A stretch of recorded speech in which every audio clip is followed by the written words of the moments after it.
Es difícil cambiar. A nosotros también nos cuesta. Hoy en España damos por hecho que al enchufar algo, recibimos 220 voltios. Es la norma. Pero esta normalidad no siempre fue evidente. Hubo un tiempo en que España, al igual que Estados Unidos o Japón, era un país de 125 voltios. La mayoría de las naciones se detienen ahí. No cambian lo que ya está instalado. El coste es enorme y las molestias incalculables. Pero España planteó una pregunta diferente. No se preguntó cuánto costaría ahora, sino cuál sería la carga para el futuro. Y elegimos la opción más cara, la más larga y la más ardua. Una transición que duró décadas, obras silenciosas, molestias invisibles. Esta decisión no fue solo una cuestión de eficiencia eléctrica, fue una elección que reveló la mentalidad de una nación. ¿Por qué potencias mundiales aún no han podido cambiar y por qué España, saliendo de una posguerra y una dictadura, logró hacerlo? Los 220 voltios no son solo un número técnico. Esta es la historia de cómo un país decide tratar a su propio futuro. Suscribirse y dar me gusta apoya enormemente la producción de estos documentales. Les agradecería que lo hicieran antes de continuar. El experto. Soy Aiden Stone. Llevo más de 30 años diseñando redes eléctricas de alta tensión. ¿Han mirado alguna vez un enchufe? Lo ven todos los días, ¿verdad? Cargan el móvil, enchufan la cafetera, encienden la televisión. Pero, ¿alguna vez se han preguntado por qué? ¿Por qué esta tensión? ¿Por qué número 110? ¿Por qué 220? La mayoría no pregunta. Simplemente está ahí. Parece que siempre estuvo ahí. Pero según los documentos que he analizado, esto no es casualidad. Alguien lo decidió. En algún momento, en algún lugar, en una sala de reuniones en Madrid, se tomó una decisión. Y esa decisión reverbera hasta hoy. El voltaje no es una elección neutral. Ni siquiera es una preferencia técnica. Es una decisión que, una vez tomada, encadena a un país durante décadas. Según los datos que he rastreado durante 20 años, la tensión eléctrica determina el futuro de una nación. Aunque parezca difícil de creer, es cierto. El caso de Estados Unidos. Y Japón. Miren a Estados Unidos. 110 voltios. A día de hoy, siguen así. ¿Por qué? Por falta de tecnología. En absoluto. Estados Unidos posee la tecnología eléctrica más avanzada del mundo. Les sobran ingenieros. Entonces, ¿por qué mantienen los 110 voltios? Porque ya estaba demasiado extendido. Imaginen Nueva York. Imaginen todo el cableado bajo Manhattan en las zonas residenciales, comercios, fábricas, rascacielos. Es una telaraña de cables acumulada durante un siglo en paredes y techos. Podrían arrancarlo todo y volver a instalarlo. Es imposible. Según mis análisis, para que Estados Unidos hiciera una transición nacional a 220 voltios, costaría billones de dólares. Y eso es solo el coste de obra. El caos durante la transición sería otro tema. ¿Qué hacemos con los hospitales? ¿Y los aeropuertos? ¿Los centros de datos? Por eso nadie se atreve a tocarlo. Los 110 voltios no permanecen porque sean más seguros o eficientes. Simplemente están ahí. No es un problema de poder, es un problema de estructura. Es una situación de bloqueo. Japón es igual, o peor. Es aún más complejo. El este usa 50 hercios, el oeste 60 hercios. El voltaje también es una mezcla. Hay zonas de alta tensión y otras que siguen ancladas en los 100 voltios. ¿Por qué? Un accidente histórico.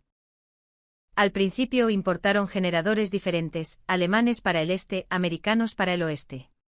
Y así se solidificó. Intentaron unificarlo muchas veces. Pero fracasaron. Están atados a la estructura. Cambiar el voltaje de todo el archipiélago requeriría un coste astronómico y un consenso social imposible. Políticamente es un suicidio. Mientras funcione, nadie quiere arreglarlo. Según documentos internos del gobierno japonés que he conseguido, la discusión sobre la unificación del voltaje existe desde los años 70. Han pasado 50 años. Siguen en el mismo caos. ¿Por qué? Porque la infraestructura no es algo que se pueda arreglar más tarde. Señoras y señores, ¿saben lo aterrador que es esto? Un cable instalado dura al menos 30 años. A veces 50. Durante ese tiempo, todas las decisiones quedan condicionadas. Los nuevos electrodomésticos deben adaptarse. Las fábricas, la estructura industrial. Todo queda definido por el voltaje. Estados Unidos y Japón no es que no quieran cambiar, es que ya no pueden. Es demasiado tarde. La estructura se ha calcificado. El caso de España. Pero España fue diferente. ¿Por qué? ¿Cómo logramos cambiar? Los registros que he rastreado muestran que la elección de España fue excepcional. En una época de escasez, tomamos la decisión más cara. Hablemos de los años 60 y principios de los 70. España estaba cambiando. Veníamos de una posguerra dura, de la autarquía. La renta per cápita era una fracción de la de sus vecinos europeos. En muchas zonas rurales de Castilla o Andalucía, la electricidad apenas llegaba. En las ciudades, los cortes de luz eran el pan de cada día. Encender una bombilla era un lujo que se cuidaba. Sin embargo, en ese preciso momento, este país comenzó a cuestionarse su voltaje. Parece increíble. Podrían preguntarse cómo iban a preocuparse por el voltaje si apenas había desarrollo. Pero había una razón. La industrialización. Con el plan de estabilización y los planes de desarrollo, las fábricas empezaron a surgir en los cinturones de Madrid, Barcelona y el País Vasco. La industria automotriz, con SEAT a la cabeza, empezaba a despegar. Y la vida de los españoles mejoraba. Empezaban a llegar los electrodomésticos, el frigorífico, el ventilador, el televisor, la plancha. Uno a uno entraban en los hogares. Pero surgió un problema. La demanda eléctrica se disparó. Según las estadísticas de la época, la demanda crecía a un ritmo vertiginoso. Construíamos presas y centrales térmicas, pero no era suficiente. Y el mayor problema era que España funcionaba mayoritariamente a 125 voltios, o 127 voltios en algunas zonas. Un sistema antiguo. El problema de los 125 voltios es que es un voltaje bajo. Para enviar la misma potencia, necesitas el doble de corriente. ¿Y qué pasa cuando aumenta la corriente? Necesitas cables más gruesos. Necesitas más cobre. Y se pierde mucha más energía en forma de calor durante el transporte. Era la ineficiencia absoluta. Los informes técnicos de las eléctricas de la época, como las antiguas Hidroeléctrica Española o Sevillana de Electricidad, mostraban que los ingenieros eran conscientes del problema. No podíamos seguir el ritmo de la industrialización con ese sistema. Cuantas más fábricas, cuantos más electrodomésticos, más obvio era el límite de los 125 voltios. Estábamos en una encrucijada. Había dos caminos. Uno, mantener los 125 voltios y seguir construyendo más centrales y líneas de transmisión. Gastar más cobre, asumir las pérdidas y seguir adelante. Es un parche, pero a corto plazo es más barato y la gente no se queja. 2. Cambiar radicalmente a 220 voltios. Había que recablear el país entero. Entrar en cada casa, en cada fábrica, en cada edificio antiguo del centro de Madrid o del barrio gótico. El coste inmediato era astronómico. El caos inevitable. Pero una vez hecho, el futuro sería más fácil. La mayoría de los países eligen la primera opción. Los países con menos recursos suelen posponer la decisión. El coste inmediato asusta. ¿Los políticos temen la crítica por qué crear este caos ahora? Así que mantienen y parchean. Pero España fue en dirección contraria. A principios de los 70, en pleno tardofranquismo y con la crisis del petróleo acechando, se tomó la decisión oficial de estandarizar a 220 voltios. Se eligió el camino costoso. Para la economía española de entonces, era una suma difícil de asumir. En valor actual, estaríamos hablando de miles de millones de euros. Fue una decisión monumental. ¿Por qué? Los informes del Ministerio de Industria y Energía eran claros: si ahorramos ahora, pagaremos el doble después. Sabían que mantener los 125 voltios acumularía pérdidas energéticas año tras año. Miraron a 20-30 años vista. No cambiamos porque fuéramos ricos, cambiamos porque se hicieron los cálculos. De hecho, la necesidad era mayor porque los recursos eran limitados. Si no cambiamos ahora, no tendremos capacidad para cambiar después. No se trataba de cambiar cuando fuéramos ricos, sino de cambiar para poder llegar a ser ricos. Y así cambiamos. Hubo oposición, claro. No es el momento, podrá la gente asumir el cambio de sus aparatos, es un caos. Eran críticas válidas. Pero la decisión no se revocó. Esta decisión fue una estrategia de Estado. Una inversión en el futuro. Un viaje que duró décadas, atravesando la transición, la entrada en la OTAN y la Unión Europea. La física del cambio. Cambiar a 220 voltios no es solo cambiar un número. Como diseñador de redes, les diré el principio más importante: el voltaje es un sistema. ¿Qué pasa físicamente cuando duplicas el voltaje? La corriente necesaria para transportar la misma potencia se reduce a la mitad. Es la ley de Ohm. Potencia igual a voltaje por intensidad. Si la intensidad baja a la mitad, ¿qué ganamos? Las pérdidas se desploman. Las pérdidas por calor son proporcionales al cuadrado de la corriente. Si la corriente es la mitad, las pérdidas se reducen a una cuarta parte. ¿Entienden la magnitud? De cada 100 unidades de energía, con 125 voltios tiras 20. Con 220 voltios tiras solo 5. Es una diferencia abismal. Ahorras cada minuto, cada hora, cada día. Multipliquen eso por años. Es una fortuna. Y hay más.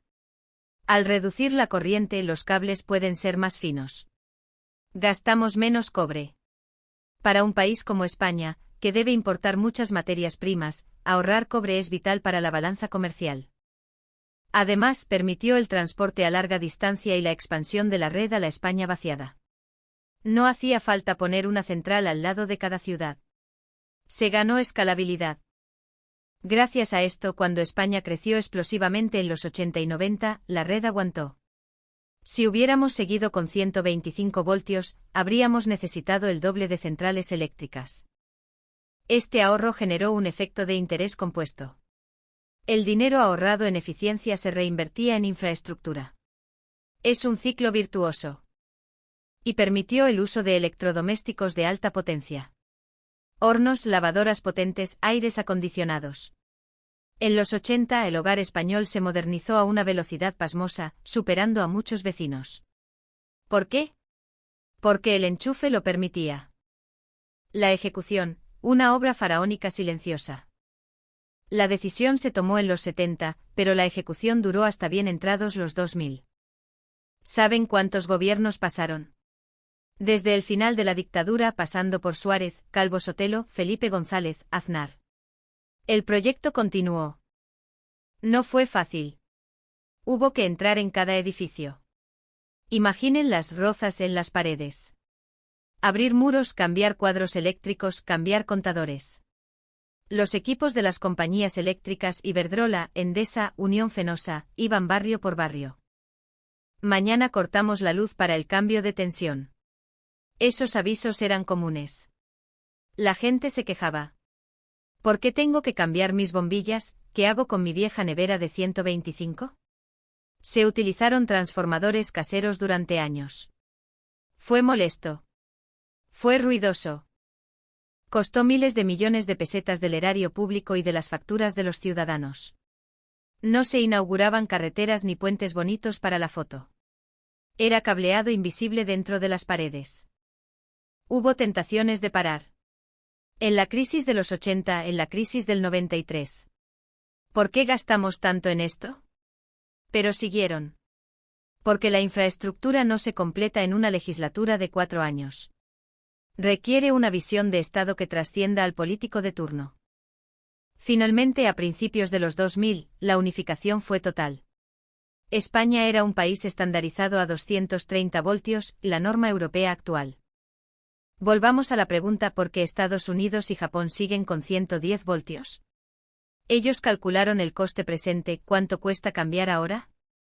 La respuesta era, demasiado. Y decidieron no hacerlo.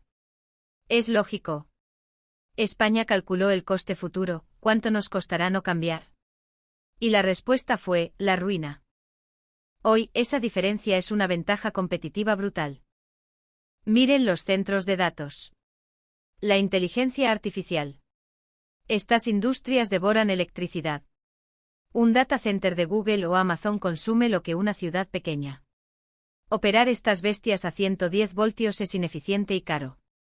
Requieren transformadores adicionales y equipos especiales. España, con su red robusta de 220/230V, se está convirtiendo en un hub digital para el sur de Europa. Telefónica, Amazon, Microsoft están invirtiendo miles de millones en centros de datos en Aragón, Madrid y Castilla-La Mancha. Nuestra red estaba preparada antes de que llegaran. En Estados Unidos, construir estas infraestructuras cuesta entre un 30% y un 40% más debido a la necesidad de adaptar la red eléctrica obsoleta. La infraestructura es silenciosa, pero crea brechas insalvables. España no copió a los líderes. Hizo lo que los líderes no pudieron hacer. Fue un acto de pensamiento inverso. No dijimos somos pobres, hagámoslo barato. Dijimos somos pobres, necesitamos ser más eficientes que nadie. La infraestructura no se trata de hormigón o cables. Se trata de mentalidad. Los países que miran solo el presente se quedan en 110 voltios. Los países que diseñan el futuro apuestan por los 220 voltios. España eligió el futuro. Y 30 años después, cada vez que encendemos un ordenador o cargamos un coche eléctrico sin que salten los plomos, estamos recogiendo los frutos de esa decisión valiente. Esa es la diferencia entre gestionar y liderar. España decidió liderar su propio destino energético.